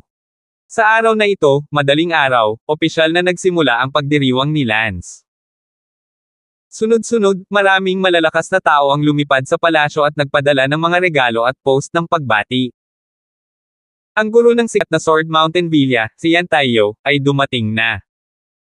Dumating na ang hari ng Glazed Empire. Tumayo si Lance sa pasukan ng bulwagan ng palasyo at binati ang isang panauhin. Nang dumating ang ilan sa mga menor de edad na tauhan, si Lance ay nagbigay lamang ng kaunting arko, habang ang ilan sa mga pangunahing tauhan ay dumating upang magalang na anyayahan siya sa pangunahing bulwagan. Siyempre hindi naman sobrang snob ni Lance, ito ang panuntunan, kung lahat ay darating at tretuhin ng pareho, kung gayon ang malalakas na taong iyon ay magkakaroon ng opinyon, bakit ang menor de edad na emperador ng imperyo, na mahina siya, ay magagawang para tretuhin ng pareho, kaya walang pagpipilian si Lance kundi sundin ang mga patakaran. Medyo naunawaan ni Lance kung bakit napaka-snob na tinatanggap ng Famous Sword Villa ang mga bisita noong siya ay nasa Famous Sword Villa. Moonless Empire, dumating na ang Supreme Emperor. Nagulat at natarante si Lance, ito ang unang Ruthrock na dumating. Gayon din, marami sa mga panauhin ang nagkagulo nang makita nila ang isang peak powerhouse na dumarating. Senior, welcome. Salamat Senior sa paglalaan ng oras na pumunta at sumali sa pagdiriwang N. Bati ni Lance at sinabi. Bahagyang bumantong hininga ang Moon Marshal King, Lance, mabilis kang nakalusot. Sa wika, hindi malinaw kung ito ay hindi kasiyahan o paratang. Senior, pakiusap. Malugod din siyang tinanggap ng Island Lord. Hahaha, King Yuwu. Pagkatapos ng ilang taon, nagkita tayong muli. Ngumuso lang ang Moon Marshal King, hindi pinapansin ang Island Lord. Bumalik si Lance sa kanyang orihinal na posisyon at ipinagpatuloy ang kanyang pagtanggap. Ang tanging makapagbibigay ng inisyatiba kay Lance na tanggapin sila ay ang mga malalakas na lalaki sa tuktok, ang mga taong wala sa tuktok at hindi karapat-dapat sa pagtanggap ni Lance, sila ang kumuha ng inisyatiba na lumapit at batiin si Lance, na bahagyang tumango. Dumating na ang Clearwind Pavilion Master. Si Lance ay abala sa pagtanggap sa kanila, dahil, ang master ng Clearwind Pavilion ay isang napakalakas na tao. Hahaha. Lumapit ang isang matandang lalaki na may malaking ngiti. Welcome Senior Chenji ng Clearwind Pavilion na sumali sa pagdiriwang ni Lance, Senior, please. Itong Chenji, sa peak ranking ng mundo, ang top 10, ay itinuturing na medyo heavyweight. Ikaw si Lance, narinig ko na ang iyong dakilang pangalan ilang taon na ang nakakaraan, ngunit hindi ko inaasahan na aabot ka sa tuktok sa murang edad, nakakahiya para sa amin. Anong ikinahihiya mo, Senior? Napakalayo namin kumpara sa'yo, 10,000 Dharma Heaven lang yan, noong bata pa ako, baka naikumpara ko sa'yo ng konti. Sabi ni Chenji. 10,000 pati yan? Senior wag kang magbiro. 10,000 pati yan ang number 1 na pinakamalakas na tao sa mundong ito at nawala ng ilang dekada, paano may kukumpara si Junior sa kanya? Sinabi ni Chenji, Brother Lance, huwag maging mahinhin, tumapak ka sa tugatog bago ka 30 taong gulang, habang si Wan Fashion, noon, ay tumuntong sa tugatog bago siya 35 taong gulang, sa mga tuntunin ng pagtapak sa The Peak, siya lang ang makakapagkumpara sa'yo. Haha, without further ado, sana makamit mo ulit ang greatness in the future. Nang makita ng Island Lord na paparating na ang Felix Pavilion Master, lumabas din siya para batiin siya. Sa Island Lord, lahat ito ay mga matandang kaibigan na nakilala niya noon, at kahit na hindi naman sila magkaroon ng pagkakaibigan, sila ay, pagkatapos. Lahat, isa sa iilan na mula sa parehong panahon. Tungkol kay One Fashion, iyon ang numero 1 pinakamalakas na tao sa mundo, at nagkakaisang iginagalang ng lahat ng pinakamataas na kapangyarihan, maging ang numerong 2 sa mundo, mayabang at dominanteng si Yang Guan, noon, sa harap ng One Fashion at iba pang walang katulad na mga powerhouse, lahat ay yumuko ng masunurin, maliban na walang nakakaalam kung siya ay matagal ng patay ngayon, at hindi nagpakita sa loob ng mga dekada, at walang anumang balita. 10:37 Isa-isang dumating ang mga bisita. Dumating na ang Black Dragon ng Watermoon Valley. Dumating si Yang CTU Batian. Dumating na ang Wolftooth Court Master. Welcome. Welcome. Thank you. Salamat sa pagpunta mo sa celebration ko, it's very much appreciated. Sunod-sunod na dumating ang mga rurok na powerhouse. Tila si Lance ay kagalang-galang pa rin, si Lance ay nagniningning sa tuwa. Sa sandaling ito, lumakad ang Island Lord papunta kay Lance, at ang Island Lord ay tila hindi na siya makita. Anong problema, Island Master? Lance, hindi ko kayang tingnan ka ng ganito. Paano ako? Bakit nga ba dumating ang bawat peak powerhouse and you welcome them so low and low? How can you lower yourself so much when you say thank you several times in a row, as if you're grateful that people are coming to the celebration? Ni hindi ko mapanood. Island Master, napakaraming mukha ang binibigay sa akin ng mga tao, dumarating sa aking pagdiriwang, at lahat tayo ay nasa tuktok ng ating laro, hindi ba dapat ako ay bumulong ng kaunti? Hindi, nagkakamali ka. Sa mundong ito, ang pinakamalakas ay iginagalang, nalampasan mo ako, dapat magkaroon ka ng tagmang paninindigan. Hindi ka igagalang ng mga tao dahil mababa ka para magpasalamat sa kanilang pagdating, ito ay iisipin mo lang na mahina ka. Understand? Napakalakas mo na, lumabas ka sa matigas at bastos mong tono. Pero bastos ba yon? Napakawalang muwang, anong bastos, anong malakas na selebrasyon ang hindi magkakaroon ng away. Kung may nag-iisip na hindi ka gumagalang, sinaktan mo, naiintindihan mo.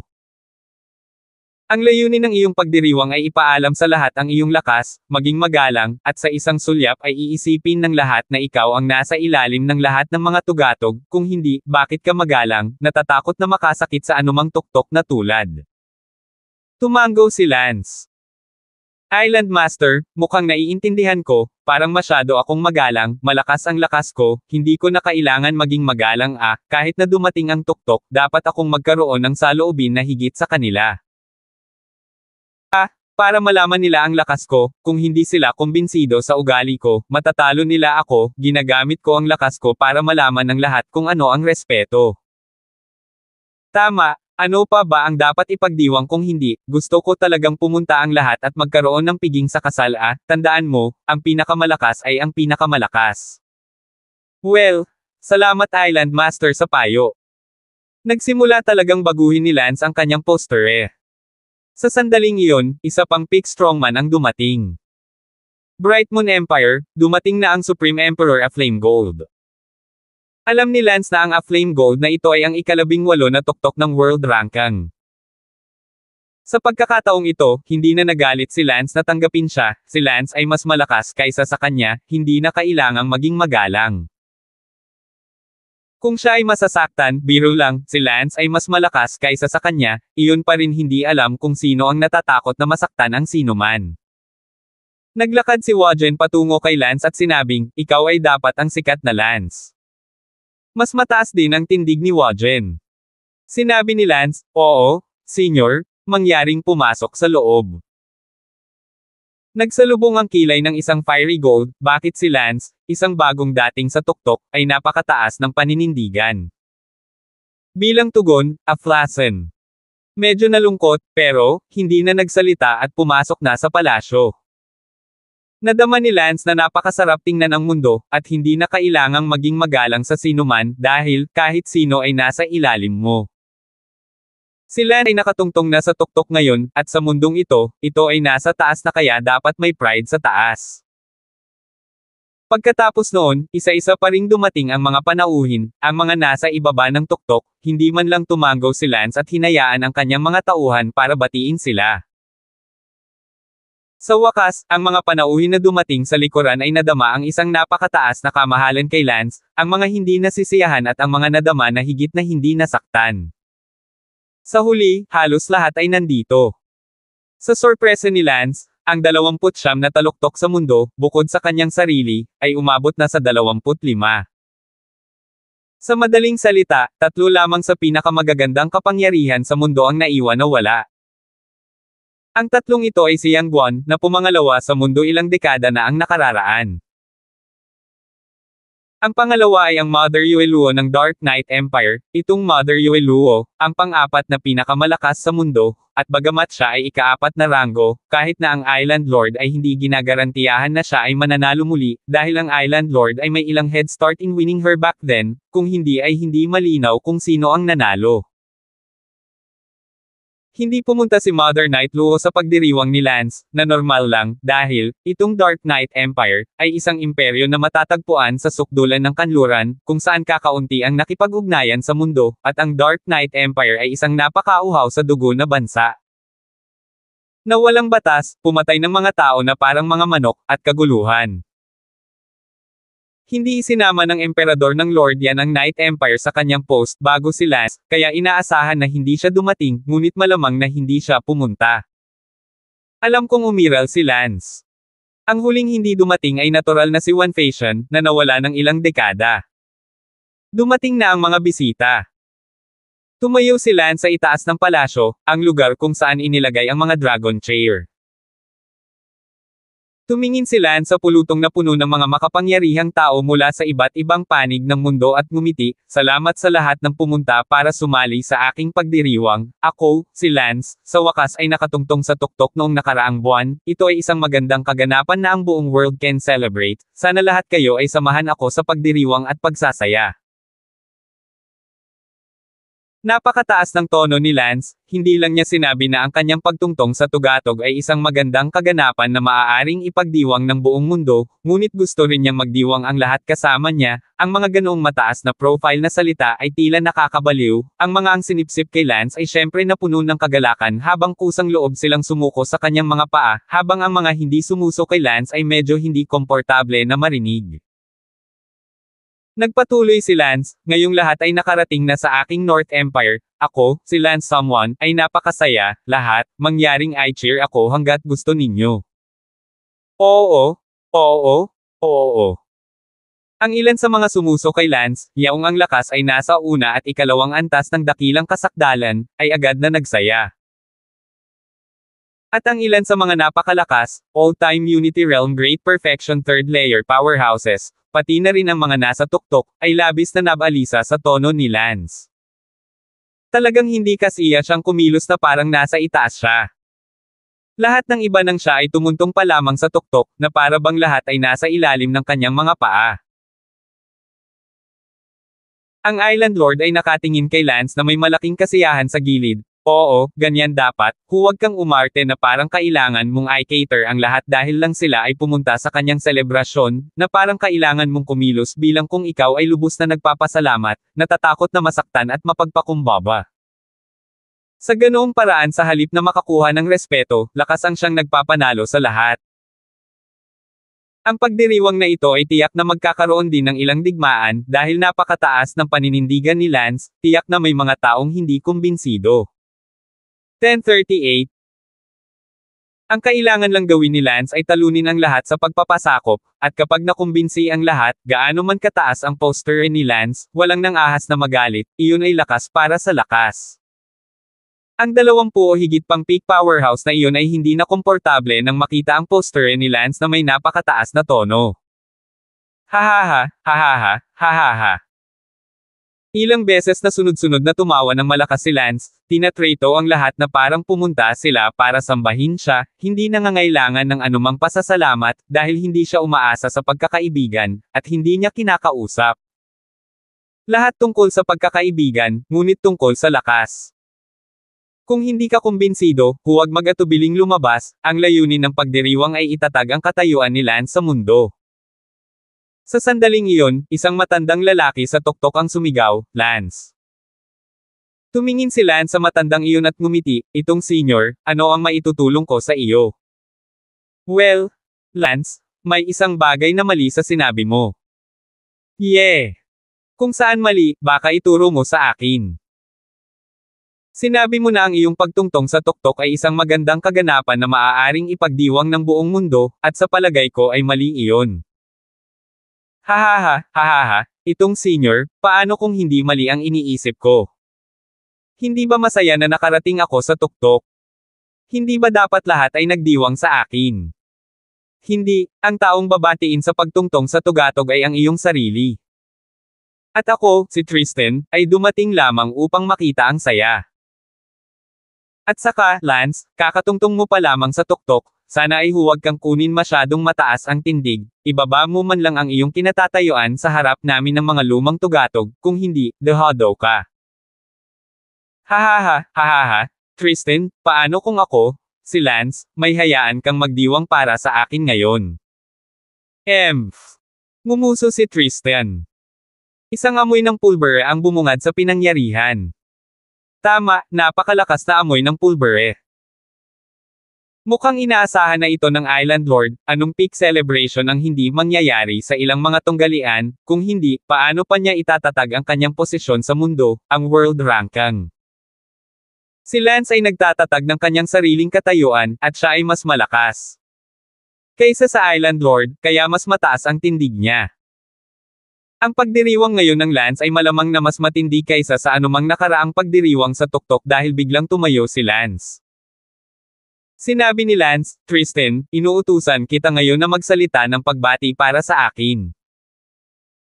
Maraming tao sa pinangyarihan ang natigilan, bakit napakahigpit ni Lance nang mag-imbite siya ng mga bisita? Saan nila nalaman na ang pag-imbite sa lahat dito ay hindi lang basta pagkakaroon ng ilang baso ng alak? Tumawa si Tristan, Lance, parang iniisip mo na mas mataas ka sa akin, halika na nga, tingnan natin kung may kakayahan kang hayaan akong magsalita ng mga pagbati para sa iyo. Sinabi ni Lance, ngayon, hindi ko lang hahayaan kang magsabi ng mga pagbati para sa akin, ngunit hahayaan ko rin ang lahat ng mga taluktok, magsabi ng pagbati para sa akin, kung sino ang hindi nagsabi nito, ay mananalo, hindi ako makakaalis ngayon, hahaha. Galit na ginawa nitong takot ang mga mahihinang tao. Ang Island Lord, gayunpaman, ay nasayahan sa poster ni Lance, nakatayo na sa tuktok ng mundong ito, hindi na kailangang magpigil. Weng! Pinutol ni Tristan si Lance gamit ang isang palad. Ang malakas na hangin ng palad ay umihip sa buong palasyo na may ngiti. Ang Tristan na ito ay nasa ika-21 na ranggo sa lahat ng mga taluktok. Binati ni Lance si Tristan. No need for words, direct palm to palm, simple and straightforward, kung hindi mo matukoy ang pinagkaiba ng high and low sa palm to palm, then slowly martial fight. Tiyak na ganoon din ang iniisip ni Tristan, kaya't nang harapin ang dobleng hampas ng palad ni Lance, wala siyang anumang pag-iwas at sinalubong ito ng dalawang kamay. Pa! Biglang pinagdikit ang mga palad ng dalawang lalaki. Ang napakalakas na puwersa mula sa mga kamay ni Lance ay napakalakas kaya naramdaman ni Tristan na parang hinaampas niya ang kanyang palad sa isang 10,000 taong gulang na matigas ang ulo na bato nang hindi gumagalaw ang isang kalamnan. Ang buong katawan ni Tristan ay biglang lumipad palabas ng palasyo, ngunit si Lance ay nakatayo pa rin sa gitna ng palasyo. Wow! Nagulat ang mga tao. Si Tristan, ang Ruthrock ng mundo, ay talagang itinulak ni Lance palabas ng pangunahing bulwagan gamit ang isang palad, na nagpakita kung gaano kalakas ang palad ni Lance. Sa labas ng pangunahing bulwagan, si Tristan ay bumulwak ng dugo. Nang makita si Tristan na nagsusuka ng dugo, ang iba pang mga powerhouse ay lalong nanginag. Si Lance, nakakatungtong pa lamang sa tuktok kung gaano siya kalakas. Sumigaw si Lance mula sa pangunahing bulwagan, Tristan, maaari ka pa bang lumipad papasok? Ilang sandali pa, lumipad si Tristan sa main hall. Sinabi ni Lance, Tristan, maaari ka na bang magsabi ng pagbati sa akin, Lance? Huminga ng malalim si Tristan, napakalakas ni Lance, kahit na ayaw niya, hindi siya naglakas loob na saktan si Lance at sinabing, Lance, ituring kang makapangyarihan, hindi ako kasing galing mo, sa bagay na iyon. Kaso, Wala akong masabi, kaya hilingin natin sa iyo ang isang maagang hakbang sa ulo ng tuktok. Hahaha, salamat. Ito ay nakakakuha ng paggalang ng may lakas, walang pagkakaibigan na naisin, kahit na sa pagitan ni Lance at ng Island Lord, kung si Lance ay isang pangkaraniwan at katamtaman na tao, ang Island Lord ay tiyak na walang anumang pakikipag-ugnayan kay Lance. Nagtanong si Lance, lahat ng tao dito, nasa tuktok ka man o nasa ibaba ng tuktok, kung mayroong sino mang hindi kumbinsido, huwag mag-atubiling lumapit, ako, si Lance, ay handang lumaban hanggang sa siya ay kumbinsido. Ang mga nasa ibaba ng tuktok ay nanginig lahat. Ang mga nasa tuktok, gayunpaman, ay hindi masaya sa loob, ngunit malalim na maingat. Sa oras na ito, ngumiti ang isang lalaki sa tuktok at nagsabi, kung gayon, hayaan mo akong matuto kung paano lumaban. Tumingin si Lance sa lalaking iyon, ang kanyang hitsura ay mukhang bata pa, 40 hanggang 50. Ngunit pagkatapos na makita ito ng iba pang mga taluktok, ito ay isang talakayan, ang lalaking ito, na kilala bilang Sean, ang pinakataas ng mundo na niranggo sa ika-13. Ang Sean na ito ay medyo sikat, dahil siya ay kasalukuyang nasa kanyang 80s, siya ay kinomento ng lahat bilang ang pinakamalamang upang maging isang nangungunang 3 figure sa hinaharap kapag namatay ang mga mas lumang pinnacles. Sa hindi inaasahang pagkakataon, gumawa ng hakbang ang Sean. Sa mga balikat nitong Sean ay nakatayo ang isang unggoy, at ang unggoy na iyon ay tila napakalakas din. Sinabi ni Lance, ang iyong kamahalan ay ang Sean. Oo, ako mismo ang Sean. Napag-aralan na ni Lance ang lahat ng Roothrock ng mundo noon pa man, kahit na hindi niya ito nakita, naiintindihan niya ang ilan dito. Sinabi ni Lance, si Sean ay tunay na karapat-dapat sa alamat, napakabata pa rin, siya ay itinuturing na 13 sa pinakamataas na ranggo sa mundo. Overrated, kumpara kay Brother Lance, parang ako ay lubos na mababa. Fine, Sean, then be direct. Please congratulate me. Well said. Kung matalo ako ni Brother Lance, ako na mismo ang magbabati sa iyo. Kung hindi, natatakot akong puro usapan lang iyon. Fine, Sean, gawin mo na. Gumalaw ang mga paa ni Sean, ang kanyang buong katawan ay lumapit kay Lance sa isang kakaibang posture, tila hindi siya handang direktang palad laban kay Lance, marahil ay natutunan niya ang isang aral mula sa nakita niya mula kay Tristan at nakita na si Lance. Malakas ang palad ni Lance at hindi siya sigurado. Bumantong hininga si Lance sa loob, martial arts, mas hindi mababa si Lance, bukod pa rito, si Lance kasama ang Ghost Will Duel. Natatakot ako na hindi siya kalaban, kahit na nakipag-duel siya sa Island Master, nanalo si Lance with just his usual moves, siya, mas lalo pa. 10:39. Swoosh! Biglang, ang unggoy sa balikat ni Sean, sa pinakamahalagang sandali, ay tila nakakita ng pagkakataon at kumagat sa sigla ni Lance na parang isang palaso mula sa tali, habang sa oras na ito, si Lance ay nakaharap sa kaaway sa lahat ng panig, kung siya ay haharapin. Kasama si Sean, pagkatapos ay tiyak na masugitan siya ng unggoy at sa wakas ay matalo ni Sean sa isang iglap, kung magbantay siya laban sa unggoy, pagkatapos ay tiyak na matatalo siya ni Sean sa isang iglap, Sean at halos walang putol na nagtutulungan ang unggoy. Hindi ito nangangahulugan na nanloloko si Sean. Kung tutuusin, nakakatrabaho niya ang unggoy, at maaaring magkaroon siya ng pambihirang lihim na pag-unawa sa unggoy, o kung hindi, hindi niya magagawang makipagtulungan ng perpekto. Sa kasamaang palad, masyadong ignorante ni Sean ang lakas ni Lance. Bumaba ang tono ni Lance at nagcast ng bewitchment technique.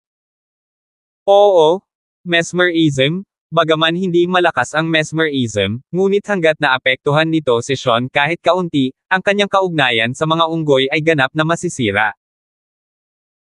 Ang bibig ni Lance ay naglabas ng crash, na uyayin na tono, at biglang, ang utak ni Sean ay nanginig, at ang kanyang kaugnayan sa unggoy ay naputol.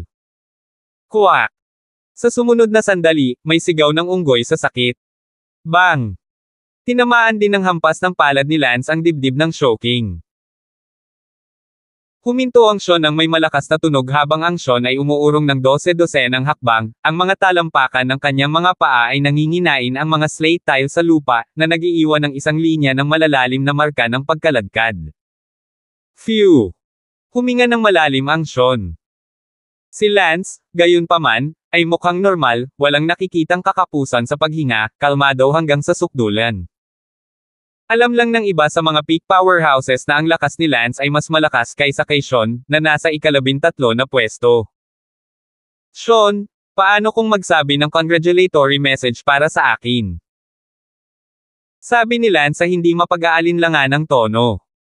Inayos na ni Sean ang kanyang chi at sinabing, Brother Lance, humanga. Walang anuman. Sana mahaba ang buhay mo. Salamat, napakasaya ng araw ngayon, please have a few more drinks. Good. Tumango ang Sean, lakas ang nanalo sa lahat, kasama ang respeto. Ngumiti si Lance, lahat, sino mang gustong makipag-spar ulit sa akin, maaari ka ring maging mas cool. Sa oras na ito, ang Supreme Emperor ng Moonless Empire ay umungal, gagawin ko. Habang naging mas malakas si Lance, mas nagbitiw ang kataas-taasang emperador ng Moonless Empire sa kanyang sarili, at naniniwala siya na ito ay epekto ng kanyang 10,000-year ginseng. Tumawa si Lance, Moon Marshal King, ikaw ang ikawalo sa mundo. Hayaan mo akong malaman kung paano makita kung ang pagkuha ng aking 10,000-year ginseng ay talagang isang hakbang pasulong. Sabi ni Lance, oo. Pero hindi lang 10,000-year ginseng ang kinukuha ko, nandyan din ang Ice Crystal Snow Lotus, kaya bakit hindi hilingin sa Heavens and Gate Master na lumabas din, at dahil nakalabas na ako.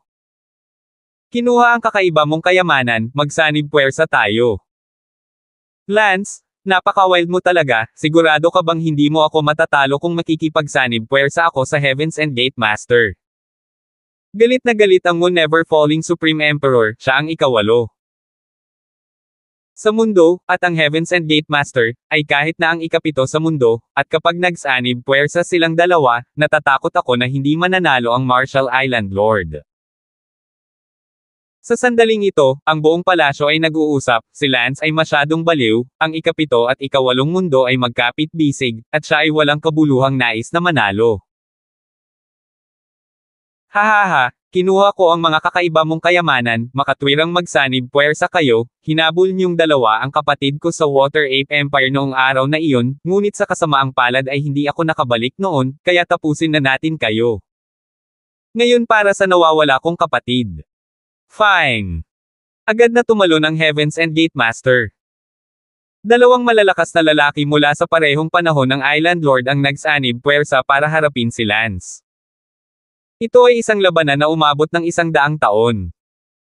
Kung mananalo si Lance, tiyak na magiging sikat si Lance sa loob ng 100 taon, at gayon din, papalitan ni Lance ang Island Lord at magiging pangatlo sa mundo, at kahit na, tinatayang mayroon siyang lakas para labanan si Yang Guan. Sa makatuwid, ang natitirang bahagi ng peak powerhouses ay walang katulad na nasa sabik at kinakabahan sa sandaling ito. Si Lance mismo ay medyo kinakabahan din, dahil walang tiwala si Lance na kayang talunin ng dalawa ang lakas ng Island Lord manalo kaya si Lance. Kung hindi ka manalo, medyo nakakahiya ngayon. Phew! Huminga ng malalim si Lance. Halika na. Ang Heavens and Gate Master at ang Moon Never Falling Supreme Emperor ay nakatayo sa tapat ni Lance, at nagpalitan sila ng tingin, pagkatapos, tila naiintindihan ang intensyon ng magkabilang panig. Phew! Tila hinampis ni Lance si Lance sa bilis ng hangin, gusto nilang makita kung kaya nilang harapin ni Lance ang dalawa ng sabay na may tig-iisang palad. Lumakas ang chi at dugo ni Lance, iniipon ng lahat ng kanyang lakas sa magkabilang kamao, at kumikilos ang Herculean Divine Power sa kanyang katawan. Dahil nakapasok na siya sa tuktok, kahit na ang kanyang Herculean Divine Power ay umabot sa pinakamataas na antas, ang kanyang kabuoang lakas ay tumaas din ng humigit kumulang 20,000 Jin. Ang mga kamay ni Lance ay nakakuha ng humigit kumulang 80,000 hanggang 90,000 Jin ng kapangyarihan. Boom! Ang kaliwa at kanang kamay ni Lance ay nakaharap sa Moon Marshal King at ng Heavens and Gate Master ayon sa pagkakasunod-sunod. Salita. Parehong ang Moon Marshal King at ang Heavens and Gate Master ay umatras ng 12 hakbang, habang si Lance, din, ay umatras ng 12 hakbang. Gayunpaman, sa katawan ni Lance, ang backflow ng chi at dugo ay tila napakaseryoso. Siyempre, hindi rin naging madali ang Moon Marshal King at ang Heavens and Gate Master, bawat isa ay nakatanggap ng suntok mula kay Lance, at ang kanilang mga braso ay bahagyang nanginginig. Phew! Huminga ng malalim ang Moon Marshal King sa loob, napakalakas nito, ngunit nagtutulungan sila, kung hindi sila nagsanib puwersa, hindi nila malalaman kung saan sila segendahan ni Lance. Ang puso ng Heavens Expanse Gate Master ay ganoon din ang iniisip, nakakaramdam ng pagkagulat na ang isang tao ay maaaring lumaban sa dalawa at mananatiling pantay. Ang Heavens Expanse Gate Master ay tumingin sa Moon Marshal King at nagtanong, gusto mo pa bang ipagpatuloy ang laban? Bumantong hininga ang Moon Warrior King, syempre kailangan mo. Teka. Sa sandaling ito, humakbang pasulong ang Island Lord. Ang Island Lord ay nagsabi, nakikita ko na hindi na kailangan pang lumaban, kakapit lang ng isang palad mo, Lance lang ang makakapantay sa iyo, sapat na upang patunayan na ang lakas ni Lance ay hindi alam kung gaano kataas kaysa sa iyo, kung ikaw ay, kung magkapit kamay, hindi kanya kalabanan. Bumantong hininga ang Moon Marshal King, Panginoon ng Isla, tiyak na nakikipagkompetensya kami sa pamamagitan ng magkapit kamay, hindi pa rin nakakapagdesisyon ang mananalo, lalabas ka ba para pigilan ito dahil natatakot kang matalo si Lance? Sinabi ni Lance, Island Master, walang masama, gusto ko ring matutunan ang kanilang mga kasanayan sa martial arts. Kung gayon mag-ingat ka. Manam. Ang Moon Marshal King at ang Heavens Extinction Gate Master, sabay-sabay, ay gumamit ng kani-kanilang kakayahan upang patayin si Lance. Kakagamit lang ni Lance ng Herculean power at naubos ang kalahati ng kanyang panloob na lakas, kaya si Lance ay mahihirapan sa susunod, at maaaring matalo pa ng husto. Magagawa lamang ni Lance na itaas ang kanyang mga lakas at maiwasan ang kanyang mga kahinaan, gamit ang kanyang mahusay na bilis ng paggalaw upang atakihin silang dalawa ng isa-isa. Ang Yuho King ay unang dumating sa Lance, habang ang Heavens and Gate Master ay pumasok sa gilid. Ginamit ni Lance ang Ghost Wheel Execution para umiwas sa kanilang harapan at inatake muna ang isa sa kanila. Unang inatake ni Lance ang Moon King, at sa isang flash ng kanyang Ghost Wheel Jutsu, nagpakita siya sa harap ng Moon King. Hindi inaasahan ng hari ng Moonwoo na ganoon kabilis ang paggalaw ni Lance, ngunit nang bigla niyang makita si Lance sa kanyang harapan, siya ay natakot at nagmamadaling binago ang takbo ng kanyang pag-atake. 1040. Sa hindi inaasahang pagkakataon, nabasag ng buong lakas ng sampal ni Lance ang buong braso ng Moonwookie King. Ang Moon Marshal King ay lumutang pababa na parang natalong flake. Sa isang blow-by-blow na sitwasyon, hindi sila kalaban ni Lance, na nangangahulugan na maaari lamang silang maging kalaban kung sila ay magsanib puwersa ng direkta. Sa oras na ito, matapos itumba ang Moon Marshal King na lumilipad, ang Cold Ice Palm ng Heavens Destruction Gate Master ay tahimik na tumama sa likod ni Lance. Nakaramdam ng lamig si Lance sa kanyang likod, kung tumama ang palad na ito, tiyak na mapipinsala ang kanyang mga meridian. Ngunit upang makalusot sa Moon Marshal King, hindi ito naiwasan ni Lance, kaya sumuko si Lance na lumaban at sa halip ay ginamit niya ang lahat ng kanyang panloob na lakas upang ipagtanggol laban sa malamig na yelong pumapasok sa kanyang katawan. Sa oras na iyon, sila ay ibalik ang kanyang nakamamatay na suntok nang magkalapit sila. Si Bang Lance ay matatag na tinamaan ng isang hampas ng palad mula sa Heavens and Gate Master, gayunpaman, si Lance ay nagbantay laban dito ng buong lakas, at ang malamig na yelong panloob na puwersa ng Heavens and Gate Master ay hindi sumalakay sa mga meridian ni Lance. Kahit na si Lance ay dumanas ng maraming panloob na pinsala, nagawa niyang tipunin ang lahat ng kanyang lakas sa sandaling ito, sinamantala ang malapit, hinampis ni Lance ang dibdib ni Master Tianjie gamit ang isang mabangis na palad. Sinubukan ng Heavens Gate Master na lumaban, ngunit sa kasamaang palad ay nabigo, ang kanyang buong katawan ay bumagsak hanggang 12 ng metro sa kanyang likuran, ngunit iniwasan pa rin niyang mahulog ang kanyang sarili, ngunit ito ay malinaw na siya ay nagdusa ng maraming panloob na pinsala, at isang bakas ng dugo. Lumitaw sa sulok ng kanyang bibig. Phew! Huminga ng malalim si Lance, ang Moon Marshal King ay wala ng pinakamalakas na lakas sa pakikipaglaban, ang Heavens and Gate Master ay dumudugo din dahil sa internal injuries, si Lance ay itinuturing na nanalo sa kanilang pinagsamang pagsisikap mula sa labas.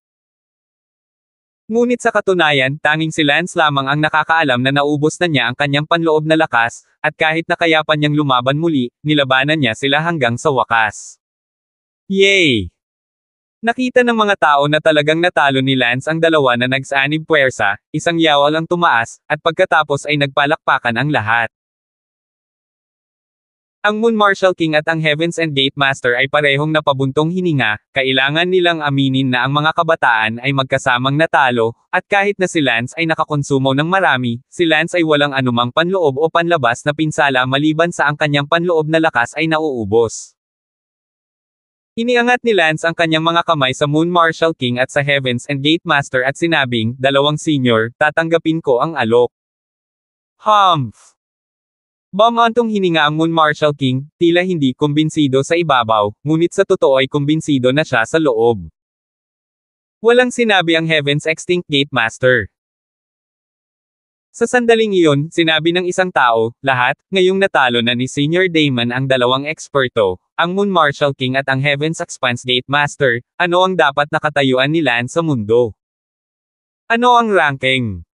Kalokohan, syempre pangatlo na. Hindi ba't pangatlo na, at kumbinsido man o hindi ang Marshall Island Master, Senior Island Master, hindi ka ba lalabas at may sasabihin? Napangiti ang Marshall Island Lord, lahat, magtatapat ako, natalo na ako kay Lance pagkatapos ng mahabang sparring session sa kanya, kaya nakuha ni Lance ang pangatlong pwesto ko. Wow! Nagulat ang mga tao. Sa puntong ito, tapos na ang laban sa pagdiriwang ni Lance, at wala nang tumutol sa mataas na paninindigan ni Lance. Lahat, mangyaring umupo. Sigaw ni Lance. Naupo na ang lahat ng bisita. Matapos lubusang kumbansihin ang lahat kay Lance, tila biglang lumuwag ang kapaligiran, at lahat sila ay nagsalo sa isang tasa ng alak at kumain at uminom ng may labis na kagalakan, isang pambihirang pagtitipon. Makalipas ang ilang oras na piging, alas 4 o alas 5 na ng hapon. Umalis na ang mga tao. Natapos na ang isang kahindek-hindek na pagdiriwang sa Darlington City. Tiningnan ng Marshall Island Lord ang papaalis na mga bisita at ngumiti, ito ay isang perpekto. Ang pagdiriwang. Salamat Island Master, kung hindi dahil sa pagbanggit ng Island Master, iisipin ko na ang selebrasyon ay tinatawag lamang ang lahat sa isang handaan. Haha, sino ang nagmamalasakit sa iyong piging na hindi nagkaroon ng isang bundok ng pagkain? Ngayong ang iyong reputasyon ay nawala at alam ng buong mundo na ikaw ang pangatlo sa mundo, ano ang susunod mong gagawin? Sinabi ni Lance, syempre, naghahanda akong hamanin si Officer Yang. Pagkatapos kong gumaling sandali at pagbutihin ang aking lakas, opisyal kong hamanin si Officer Yang. Good. I look forward to it.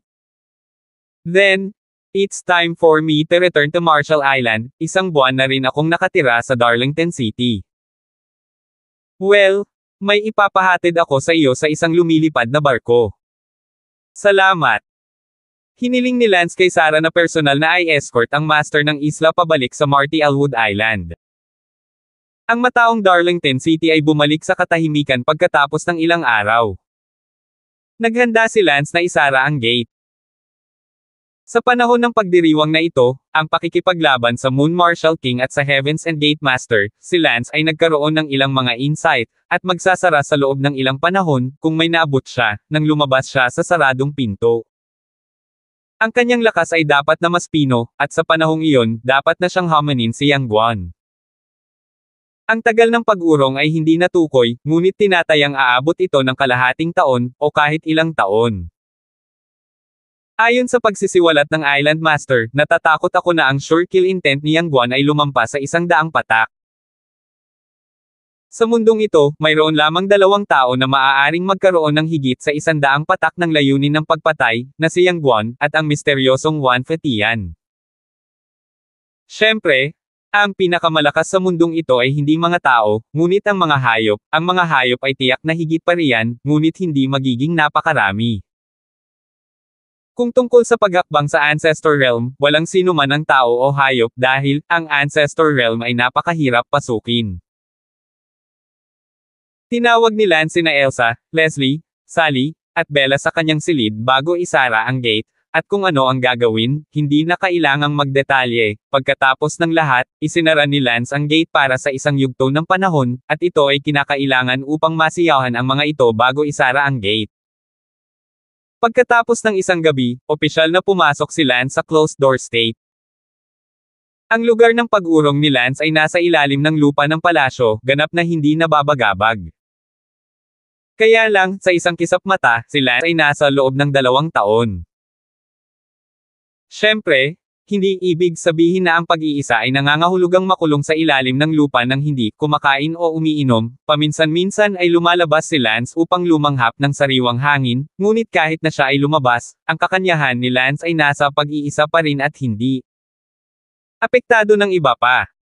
Pagkaraan ng 2 taon, ang layunin ng pagpatay ni Lance ay tumaas ng husto, at ang kanyang lakas ay natural na mas malakas.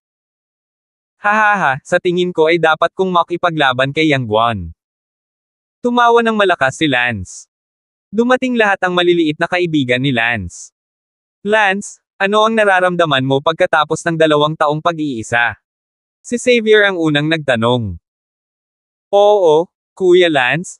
Sobrang nag-aalala ako sa iyo nitong nakaraang 2 taon. Bakit ako mag-alala? Araw-araw akong nasa ilalim ng lupa. Binigyan ni Lance si Sarah ng isang blankong tingin. Si Sarah ay 25 taong gulang na ngayon. Sa isang kisap mata, si Sarah ay matanda na rin, nang makilala siya ni Lance. 15 taong gulang pa lamang siya, 10 taon na ang lumipas nang hindi napapansin. Si Lance ay ngayon, halos 30 taong gulang na rin, sa mga tuntunin ng edad, ay pag-aari ng tiyuhin. Gayunpaman, sa mga tuntunin ng hitsura, si Lance ay mas bata pa sa 18 taong gulang, na may malaking kinalaman sa katotohanan na si Lance kinuha ni Lance ang 4 na uri ng kakaibang kayamanan sa mundo. Sa halip, sina Sally, Elsa, Bella, Leslie, silang 4, ay mukhang mas matanda kaysa kay Lance. What they doing, keep on doing that.